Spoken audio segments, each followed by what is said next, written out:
तर नमस्कार मित्रांनो, स्वागत आहे तुमचं हवामान अपडेट्स या यूट्यूब चॅनल वरती। तर मित्रांनो, आपल्या शेतकऱ्यांसाठी एक आनंदाची बातमी आपल्याला पाहायला मिळत आहे। राज्यातील पाऊस आता उघडणार आहे। राज्यातील पावसाचा जोर आता कमी होताना पाहायला मिळतोय। पाऊस देखील बंद होणार आहे मित्रांनो। तर आता कोणत्या तारखेपासून पाऊस बंद होणार आहे संपूर्ण सविस्तरपणे आपण या व्हिडिओ मधून जाणून घेणार आहोत मित्रांनो।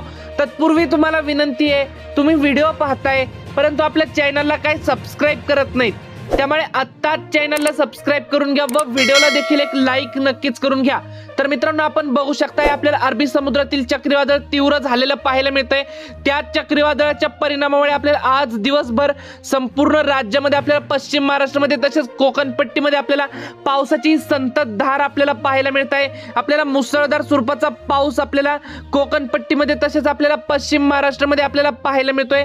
यामध्ये आपल्याला गोरेगाव, चिपळूण, रत्नागिरी, रायगड, सिंधुदुर्ग, राजापूर, सावंतवाडी तसेच आपल्याला वडूज, विटा, कराड, सांगली, कोल्हापूर, इस्लामपूर, तासगाव या सर्वच भागात मित्रांनो आपल्याला मुसळधार स्वरूपाचा पाऊस आपल्याला आज 25 मे रोजी आपल्याला पाहायला मिळतोय।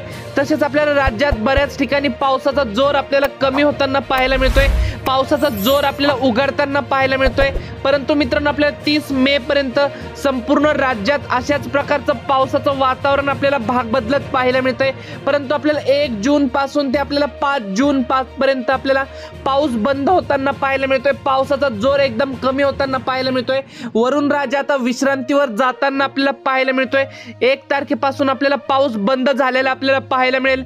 परंतु आपल्याला मित्रांनो 30 मे पर्यंत आपल्याला राज्यात आपल्याला अशाच प्रकारचं काही ठिकाणी मध्यम तर काही ठिकाणी आपल्याला जोरदार स्वरूपाचा पाऊस आपल्याला पाहायला मिळतोय।